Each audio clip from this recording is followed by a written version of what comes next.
Hello दोस्तों, कैसे हैं आप सब लोग। उम्मीद करता हूं काफ़ी अच्छे होंगे। तो दोस्तों 3 आईपीओ के अलॉटमेंट स्टेटस आ चुके हैं। अर्बन कंपनी का आईपीओ, श्रृंगार हाउस ऑफ मंगलसूत्र का आईपीओ और देव एक्सेलरेटर का आईपीओ।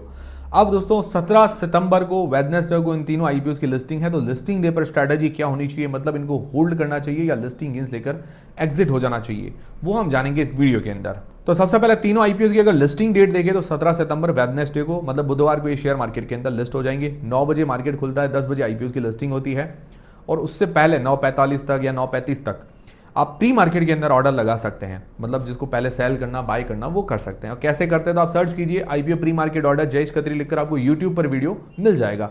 जो भी आईपीओ रिलेटेड क्वेरी हो तो आप पीछे जयेश खत्री लगाइए, आपको यूट्यूब पर वीडियो मिल जाएंगे। क्वेरी मैंने लगभग हर क्वेरी सॉल्व कर रखी है। और बाकी सुबह भी मैं आपको टेलीग्राम व्हाट्सएप चैनल पर भी अपडेट कर दूंगा, इसलिए टेलीग्राम व्हाट्सएप चैनल फ्री में डीमेट अकाउंट सबकी लिंक डिस्क्रिप्शन के अंदर है, ज्वाइन करके रख लीजिए। तो सबसे पहले अर्बन कंपनी का आईपीओ, इसकी लिस्टिंग डे पर स्ट्रैटेजी क्या होनी चाहिए। तो देखिए सारी चीजें मैं आपके क्लियर करूंगा। डिसीजन आपको अपनी रिस्क और अपना एनालिसिस लगा के बनाना है। मेरी तरफ से कोई भी होल्ड करने, सेल करने, बाय सेल का किसी का भी रिकमेंडेशन नहीं है। जो भी डिसीजन होगा वो आपका होगा।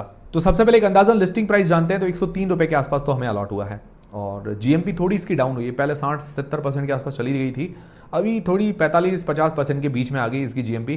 तो अभी लेटेस्ट जीएमपी मान के चलें तो 103 रुपये तक अंदर अलॉट हुआ है। ठीक है, अभी अगर इसकी लेटेस्ट जीएमपी मान के चले तो 47 रुपये पर शेयर के आसपास इसकी जीएमपी बता रही है। थोड़ी सी डाउन हुई है क्योंकि ये जनरली हमने देखा कि जो भी आईपीओ आते हैं अलॉटमेंट आने के बाद जीएमपी एकदम से डाउन हमें देखने को मिल जाती है। तो अभी 47 रुपये के आसपास मान के चल सकते हैं। हो सकता है थोड़ी और भी डाउन हो जाए, तो मैं आपको टेलीग्राम व्हाट्सएप चैनल पर अपडेट कर दूंगा, या आपको दूसरा जो वीडियो आएगा शाम को उसके अंदर आपको अपडेट मिल जाएगा। तो चिंता ज़्यादा करने की ज़रूरत नहीं है। अभी मान के चले 47 रुपये के आसपास, तो 150 रुपये के आसपास लिस्टिंग होने की संभावना है अभी की जीएमपी के अनुसार।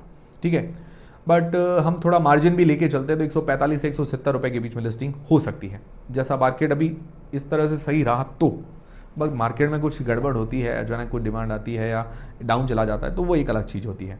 बाकी अभी 145 से 170 रुपये के बीच में लिस्टिंग होने की संभावना नजर आ रही है। तो लगभग लिस्टिंग इस 45 से 60% के बीच में मिलने की संभावना है। तो लगभग यूँ मान के चले 7,000 से लेकर 9,000 रुपये के बीच में लिस्टिंग मिलने की संभावनाएं नजर आ रही है। आप में से किन किन लोगों को ये आईपीओ अलॉट हुआ है मुझे कमेंट करके जरूर बताइएगा। तो अब लिस्टिंग डे पर स्ट्रैटेजी क्या होनी चाहिए। तो देखिए सबसे पहले जिन लोगों ने लिस्टिंग गेंस के लिए सिर्फ अप्लाई किया, तो लिस्टिंग गेंस लेकर एग्जिट होना एक बढ़िया ही स्ट्रैटेजी होती है। बाद में अगर आप देखिए लिस्टिंग गेंस के लिए अप्लाई किया है और फिर आप सोचेंगे मैं रख लेता हूँ, बाद में नीचे चला गया, तो क्या है कि स्ट्रैटेजी आपकी फेल हो जाएगी। फिर आप कहेंगे यार पहले सेल किया होता तो अच्छा रहता। तो स्ट्रैटेजी क्लियर रखनी है, या लॉन्ग टर्म या शॉर्ट टर्म, दोनों में से स्ट्रैटेजी क्लियर होनी चाहिए हमेशा। आप बट फिर भी आपको लगता है कि कंपनी अच्छी है, मुझे अपॉर्चुनिटी अच्छी नज़र आ रही है, कुछ शेयर रखना चाहते, तो मुझे लगता है कोई रखना चाहते हैं तो कंपनी के अंदर पॉजिटिव्स अच्छी नज़र आ रहे हैं।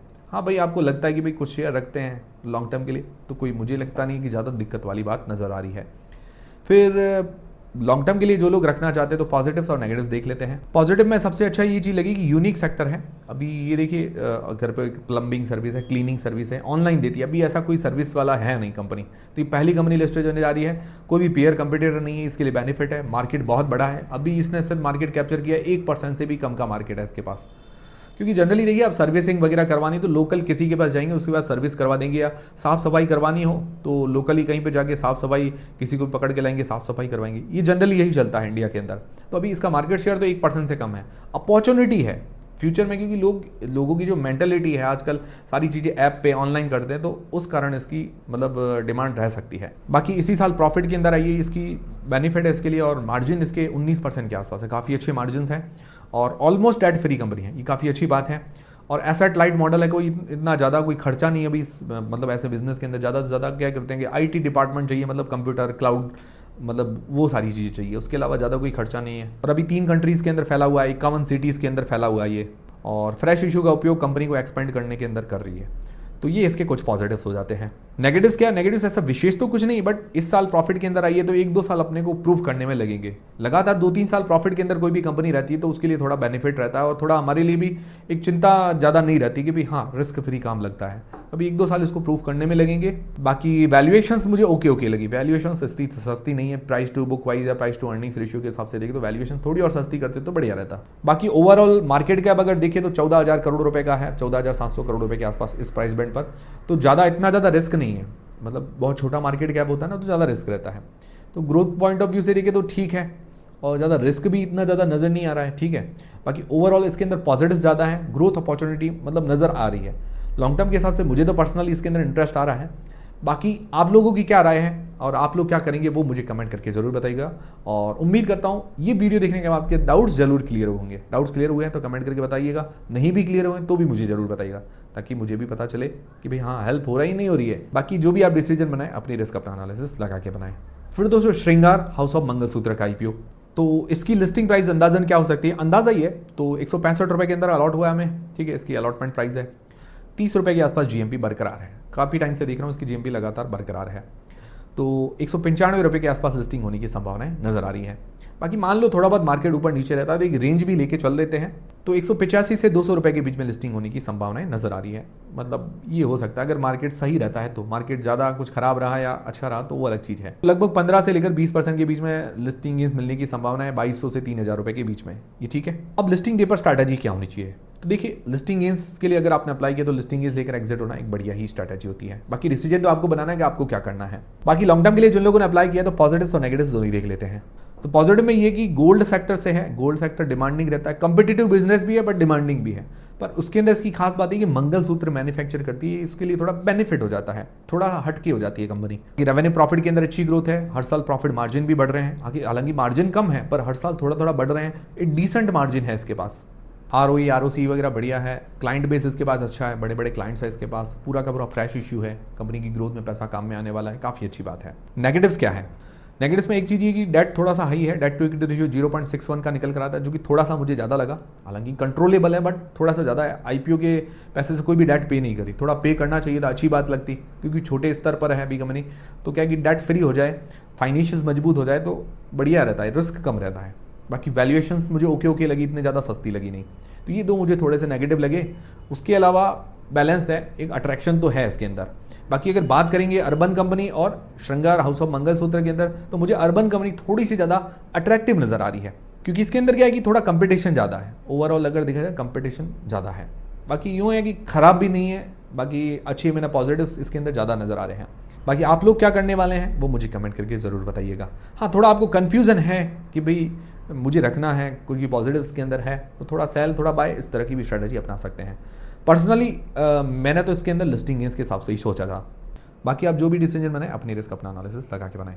फिर दोस्तों देव एक्सीलरेटर का IPO, इसकी अंदाजन लिस्टिंग प्राइस क्या हो सकती है, तो देखिए 61 रुपये 61 रुपीज़ के अंदर तो अलॉट हुआ है। 9 रुपये के आसपास अभी की आज की तारीख में GMP मान के चल सकते हैं, 70 रुपये के आसपास लिस्टिंग होने की संभावनाएं नजर आ रही है। एक रेंज लेके चले ऊपर नीचे के लिए तो 65 से 75 रुपये के बीच में लिस्टिंग होने की संभावना है, और नेगेटिव लिस्टिंग की संभावनाएं कम नजर आ रही है। तो अंदाजन लिस्टिंग गेंस हमें 8 से लेकर 15% के बीच में मिल सकता है, लगभग 1200 से लेकर 2200 रुपये के बीच में। अब हमारी लिस्टिंग डे पर स्ट्रैटेजी क्या होनी चाहिए, तो देखिए अगर आपने लिस्टिंग गेंस के लिए अप्लाई किया तो लिस्टिंग गेंस लेकर एग्जिट होना बढ़िया ही स्ट्रैटेजी है। पॉजिटिव्स में क्या है, पॉजिटिव में एक अच्छी बात ये लगी, अभी देखिए 3 कंपनियां इसकी जैसी लिस्ट हुई, office space solution, space coworkers और इंडिक्यूब, ठीक है। उनमें अगर इनको कंपेयर करें तो एक सबसे छोटी कंपनी है सीट कैपेसिटी वाइज, ये तो इसके लिए नेगेटिव हो जाता है कि बड़ी कंपनी नहीं है, सीट कैपेसिटी वाइज छोटी है, बट उनसे कंपेयर करें तो डेट टू इक्विटी रेशियो इसका कम है।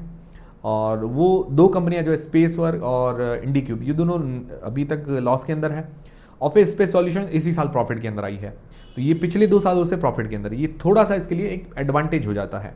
बाकी पूरा फ्रेश इश्यू है, ये अच्छी बात है। प्राइस बैंड इसका काफ़ी अट्रैक्टिव है, 50 से 60 रुपये के बीच में अट्रैक्टिव प्राइस बैंड है। रिटर्न ऑन नेटवर्थ वगैरह ठीक है। नेगेटिव्स क्या है, नेगेटिव्स देखिए डेट थोड़ा ज़्यादा है, डेट टू इक्विटी रेशियो देखिए तो 2 से ज़्यादा का है। हालांकि अपने पीयर्स के मुकाबले देखें तो डेट इसके ऊपर थोड़ा कम है, बट डेट तो ज़्यादा है, ये रिस्क वाली बात तो है। और हालांकि IPO के पैसे से थोड़ा बहुत डेट पे करेगी, इतना ज़्यादा नहीं करेगी, थोड़ा बहुत पे करेगी, थोड़ा बहुत हल्का फुल्का असर पड़ेगा। बाकी सेक्टर में सबसे छोटी कंपनी है, लीडिंग पोजीशन के अंदर नहीं आती है, ये भी थोड़ा सा नेगेटिव है।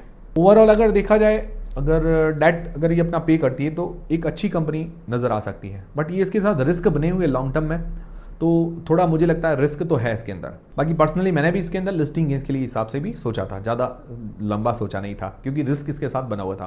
बाकी आप लोग क्या करने वाले हैं, इसको होल्ड करेंगे सेल करेंगे, कमेंट करके बता दीजिएगा, और जो भी डिसीजन बनाए अपनी रिस्क अपना एनालिसिस लगा के बनाए। बाकी पर्सनली मुझे लॉन्ग टर्म के हिसाब से एक ही कंपनी थोड़ी अट्रैक्टिव लगी, अर्बन, क्योंकि देखिए मैं जनरली लॉन्ग टर्म में किसके साथ जाता हूँ, जो थोड़ा यूनिक होता है या उसके पास कुछ विशेष चीज़ होती है तो ठीक है। बाकी ये है कि भाई हाँ कंपिटिटिव सेक्टर है, बट उसके अंदर भी वो लीडिंग है या उसके मार्जिन्स वगैरह अच्छे हैं या कुछ उसके पास खास चीज़ें होती हैं तो ठीक है। वो चीज़ होती है। बाकी आप सोचिए आपको क्या करना है और मुझे कमेंट करके जरूर बताइएगा। और वीडियो अच्छा लगा तो लाइक जरूर करें। टेलीग्राम, इंस्टाग्राम, फ्री में डीमेट अकाउंट सबकी लिंक डिस्क्रिप्शन के अंदर है। मिलते हैं दोस्तों अगले वीडियो के अंदर।